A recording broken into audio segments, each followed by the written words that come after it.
नमस्कार, हमारे नए वीडियो में आपका स्वागत है। तो दीक्षा सामग्री के ऊपर अत्यंत महत्वपूर्ण बातें इस वीडियो में हम शेयर करने वाले हैं। तो अगर आप दीक्षा लेने वाले हैं आने वाली 3 तारीख को, तो इस वीडियो को एंड तक जरूर देखिए। साथ में अगर आपने पहले भी दीक्षा ले रखी है, आप तंत्र मंत्र की सिद्धि के लिए विविध प्रकार से अनुष्ठान करते हैं और उसकी सिद्धि चाहते हैं, तो भी आपके लिए ये वीडियो है। तो ये सब चीज़ें जानने के लिए तंत्र मंत्र की सिद्धि में किस तरीके से आसन का महत्व है, बाकी की चीज़ों का महत्व है, ये अगर आप जानना चाहते हैं तो वीडियो को एंड तक देखना ना भूलें। साथ में ही हमारे चैनल को सब्सक्राइब करें, वीडियो को लाइक करें और ज़्यादा से ज़्यादा लोगों तक इन्हें पहुंचाइए। तो जैसे कि आप भी सभी लोगों को मालूम होगा, आने वाली 3 तारीख को दीक्षा विधि संपन्न होने वाला है सुबह 6:30 पर। तो फिर उसके लिए आप तैयार रहिए।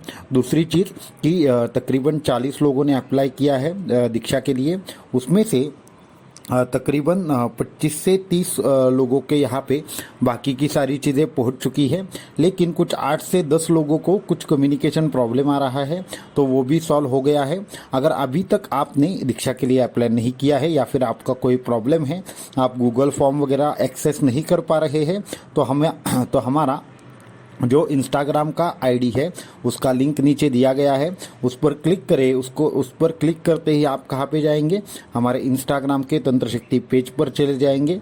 वहाँ पे आप हमें डायरेक्ट मैसेज करें, आपका नंबर मैसेज करें या फिर आप कोई भी प्रॉब्लम हो वो मैसेज करें, हम आपको संपर्क करेंगे और आपके जो भी शंका है उनका समाधान हो जाएगा। तो अभी दीक्षा सामग्री के ऊपर बहुत सारे लोगों ने प्रश्न पूछे हैं, तो उन सभी प्रश्नों के मैं उत्तर देना चाहूँगा और एक एक करके जो भी लोग तंत्र साधना या फिर बाकी की अनुष्ठान करते हैं उनको किस तरीके से सामग्री चाहिए या फिर उनके साधना की सिद्धि ज़्यादा से ज़्यादा किस तरीके से जल्दी हो सकती है, वो भी मैं यहाँ पे बताना चाहूँगा। तो पहला प्रश्न है कि हमें ईमेल के द्वारा या फिर व्हाट्सएप के द्वारा या फिर कुछ लोगों ने कॉल करके विविध प्रश्न पूछे थे, उनमें से कुछ सिलेक्टेड क्वेश्चंस हम ले रहे हैं। तो पहला प्रश्न था कि गुरुजी ये दीक्षा के लिए कौन सी सामग्री की आवश्यकता है जिसके बाद दीक्षा लेना संभव है। तो उसका उत्तर यह है कि आपको 3 चीज़ें चाहिए। एक तो सिद्ध आसन चाहिए, दूसरी चीज़ है माला चाहिए और तीसरी जो चीज़ है वह साधना मंत्र सिद्धि सिद्धांत पुस्तिका चाहिए। तो ये था पहला प्रश्न का उत्तर। दूसरी चीज़ कि हमारे पास हमारा आसन है, तो क्या साधना में हम बैठ सकते हैं क्या। तो उसमें 2 चीज़ें हैं, आपके पास आसन कौन सा है, क्या है, किस तरीके का है, वह शास्त्र सम्मत है भी या नहीं, ये चीज़ों के उत्तर आपको खुद को ढूंढने होंगे। उसी प्रकार से साधना मंत्र सिद्धि सिद्धांत पुस्तिका क्या है, तो उसमें ये सभी चीज़ दी गई है कि साधना में आपका आसन कैसा होना चाहिए, माला कैसी होनी चाहिए, दिशा कौन सी होनी चाहिए, गुरु के जो मंत्र लिया जाता है उस मंत्र के ध्यान की विधि, साधना की विधि, सारी की सारी चीज़ें एकदम डिटेल में साधना मंत्र सिद्धि सिद्धांत में दी है। अगर उस अनुसार आपका आसन है तो चलेगा, नहीं तो नहीं चलेगा। ये एक दूसरे प्रश्न का उत्तर है। तीसरा प्रश्न है कि हमें हमारी जो सामग्री है उसकी हम खुद ही व्यवस्था कर सकते हैं या आपसे ही मंगवानी पड़ेगी। इसमें भी 2 उत्तर है। अगर आपको शास्त्र सम्मत चीज़ें कैसी है, क्या है, ये अगर मालूम है तो आप खुद भी कर सकते हैं। ऐसा कोई ज़बरदस्ती नहीं है आपकी कि हमसे ही आप ये सब चीज़ें करवा लें, आप भी खुद कर सकते हैं, परंतु आपको ठीक से चीज़ें पता होनी चाहिए। अभी मैं इसका एक अनुभव आपके साथ शेयर करना चाहूँगा कि हमारे एक ऐसे ही तकरीबन 6 महीने पहले या 1 साल पहले एक साधक की दीक्षा हुई थी। उन्होंने भी हमें यही कहा था कि गुरुजी हमारे पास हमारा आसन है तो लेने की आवश्यकता है क्या। मैंने उनको वही उत्तर दिया था कि अगर आसन वगैरह ठीक है तो लेने की आवश्यकता नहीं है। तो उनको मैंने पूछा था कि आपके पास आसन कौन सा है, तो उन्होंने कहा कि दर्भ आसन है। मैंने कहा ठीक है, कोई प्रश्न नहीं, परंतु उसके पास दर्भ आसन के जैसा दिखने वाला कोई अलग ही आसन था। तो उनकी साधना शुरू हुई। उन्होंने कुछ एक अपने पर्सनल रीज़न के लिए मंत्र लिया था। फिर हुआ ऐसे कि मंत्र की साधना करते हुए उनको अपेक्षित रिजल्ट आने वाले नहीं थे या फिर नहीं आ रहे थे। तो तकरीबन 1.5 या 2 महीने बाद उन्होंने वापस से हमसे संपर्क किया कि गुरुजी जिस तरीके से हो रहा है, हमारा अपेक्षित जो एक्सपेक्टेड रिजल्ट है वो नहीं आ रहा है। तो मैंने कहा कि ठीक है, एक बार आप अपने आसन सामग्री का जो फोटो है वो हमें भेजिए। तो उन्होंने जब वो फोटो भेजा तो उनका जो आसन था वो अप्रोक्सीमेटली प्लास्टिक के जैसे किसी मटेरियल का था। तो वो चलने वाला तो नहीं था, नहीं उस पर बैठकर किसी भी प्रकार की अनुभूति आने वाली थी। तो इस तरीके से अगर आपको सच में पता है कि कौन सा आसन चाहिए, किस तरीके का चाहिए, तो आप ले सकते हैं, उसमें कोई बात नहीं है। पर आसन अगर गलत है तो रिजल्ट भी गलत ही आएगा, ये भी आप श्योर शॉट देख ले। तो अभी आगे का एक प्रश्न है कि गुरुजी सभी मंत्रों के लिए एक ही माला चलेगी क्या फिर अलग से माला लेनी पड़ेगी? तो इसके बारे में मैं बोलना चाहता हूँ कि आपका संकल्प कौन सा है, आप क्यों साधना लेना चाहते हैं, या फिर आपको कौन से प्रकार के मंत्रों का जाप करना है। तो हर मंत्र के लिए माला अलग होती है। हर मंत्र का मतलब यह नहीं है कि आप 10 मंत्र का जाप करते हो तो 10 मालाएं चाहिए, ऐसा बिल्कुल नहीं है। तो आपका जो संकल्प है उस अनुसार आपको माला का चयन करना पड़ेगा। अगर आपको रुद्राक्ष की माला है तो 4 मंत्रों का जप रुद्राक्ष पर हो सकता है, परंतु कुछ ऐसे मंत्र है जो रुद्राक्ष के माला के ऊपर आप नहीं जाप करेंगे। अगर आपके पास चंदन की माला है तो चंदन की माला के ऊपर कौन से जाप करने चाहिए यह भी निश्चित है, तो उतने ही जाप चंदन के माला पर होने चाहिए। अगर कोई उग्र मंत्र है तो उसका जाप चंदन के माला पर नहीं करेंगे। तो इस तरीके से माला भी एक ही माला पर सारे के सारे जाप नहीं हो सकते, उसके भी कुछ नियम है, वो भी हमने साधना मंत्र सिद्धि सिद्धांत में दिए हुए हैं। तो ये और एक बात है। तो दूसरी एक चीज़ कि गुरुजी हमारा जो आसन है वो हम सिर्फ हम ही इस्तेमाल करते हैं, परंतु गलती से अगर कभी किसी ने इस्तेमाल कर दिया तो क्या करना पड़ेगा।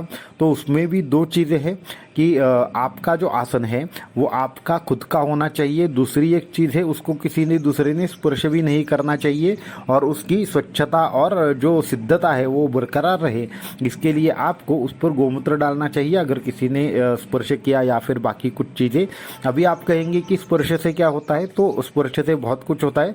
कभी कभी अपने आसन पर किसी और कर बिठा कर देखिए और वापस आप खुद बैठ जाइए, तो क्या होगा, आपको उसकी जो मन में जो भी निगेटिव विचार चल रहे हैं वो आपके मन में आना शुरू हो जाएगा। यह अनुभव आप ले सकते हैं। अगली चीज़ है, गुरुजी हमारे पास आसन नहीं है, तो फिर हम जो घर में कुछ चीज़ें लेकर बैठते हैं, ये प्रश्न थोड़ा सा समझ में नहीं आया हमें। अच्छा, इनका प्रश्न है कि ये चादर वगैरह लेकर घर में कुछ भी ऐसा उनका फिक्स आसन नहीं है, चादर वगैरह लेकर बैठते हैं, तो ये चलेगा क्या? तो बिल्कुल नहीं चलेगा।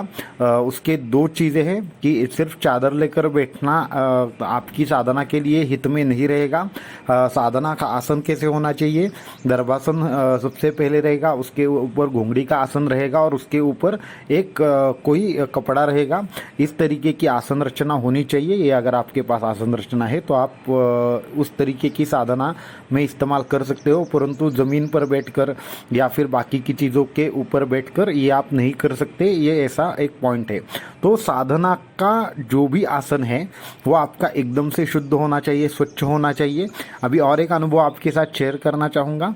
एक ऐसे ही साधक थे, उन्होंने दीक्षा के वक्त तो हमें बोला था कि हमें आर्थिक प्रकार की समस्याएं हैं, और उनका भी यही था कि जो उनको सामग्री थी उसके बारे में ज़्यादा पता भी नहीं था, और उनको ऐसा लगता था इसमें ज़्यादा कोई महत्वपूर्ण चीज़ नहीं है, सिर्फ हमें मंत्र मिल गया तो काम हो जाएगा। तो फिर उनको भी जब हमने बोला था तो उन्होंने वही कहा कि नहीं गुरुजी हमारे पास तो सारी सामग्री है। मैंने बोला ठीक है, बढ़िया चीज़ है, सामग्री है तो कोई उसमें दिक्कत नहीं, तो आपको दीक्षा मिल सकती है। तो उन्होंने मंत्र जाप वगैरह ले लिया, किस तरीके से करना है विधि वगैरह हमसे समझ कर ली, फिर साधना में बैठ गए। फिर शुरुआत करने के बाद उनको ज़्यादा अनुभूति नहीं आई, और आगे चलकर उनको धन समस्या कम होने की बजाय बढ़ने लगी।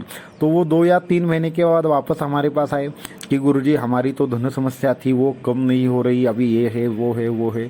तो मैंने उनको कहा ठीक है, आप साधना कैसे करते हो, क्या करते हो, सारी चीज़ें उन्होंने बता दी।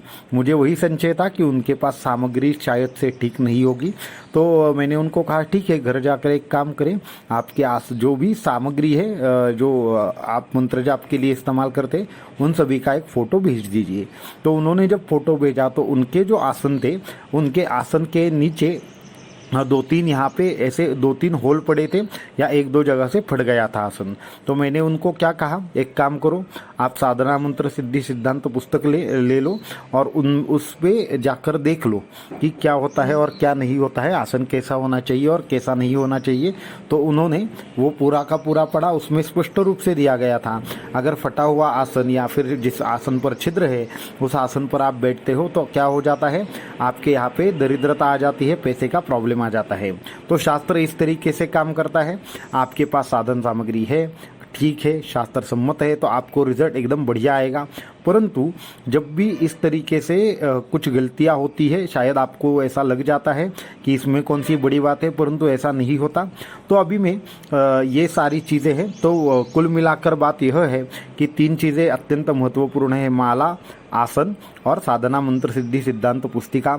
ये तीनों चीज़ें साधकों के लिए ही बनाई है। अगर आप कोई ऐसा आपको लग रहा है कि नहीं हमें ये नहीं चाहिए और फिर भी आसना में हमें जो आसन और माला और जब ध्यान के बिना हमें सिर्फ मंत्र से ही सिद्धियां प्राप्त होगी, तो ऐसा बिल्कुल नहीं है।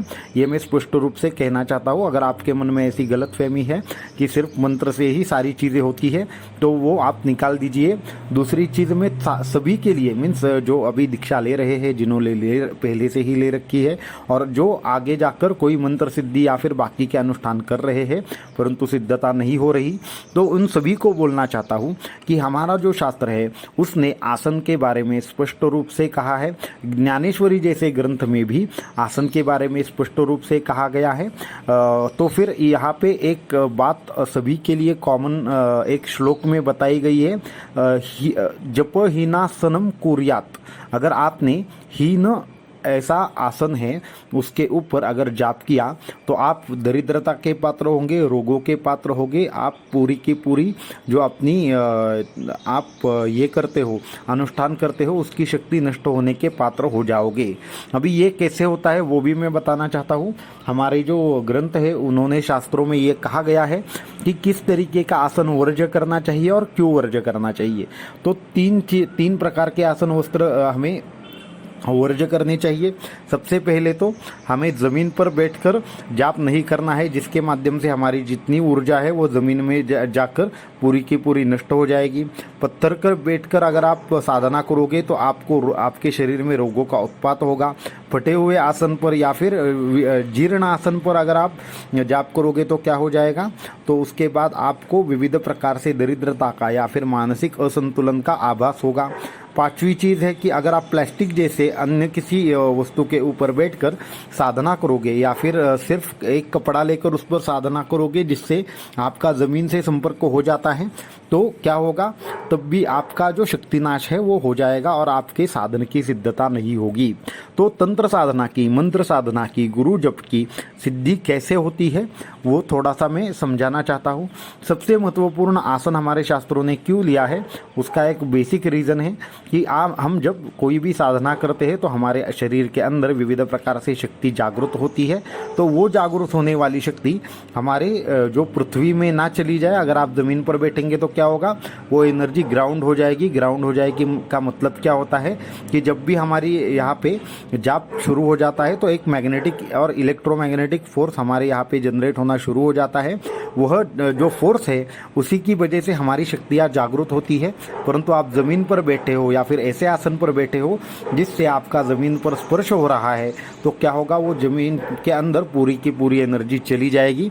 उसकी वजह से आपको उसका फल पूरी की पूरी तरीके से नहीं मिल पाएगा। इसी वजह से आसन की व्यवस्था कही गई है। तो आसन में भी ऐसा आसन होना चाहिए कि सबसे पहले उसमें दर्भासन हो, उसमें गोंगड़ी का आसन हो, और तीसरी चीज़ है अच्छा वाला उसमें कोई वस्त्र ऊपर डालकर आपको बैठना होगा।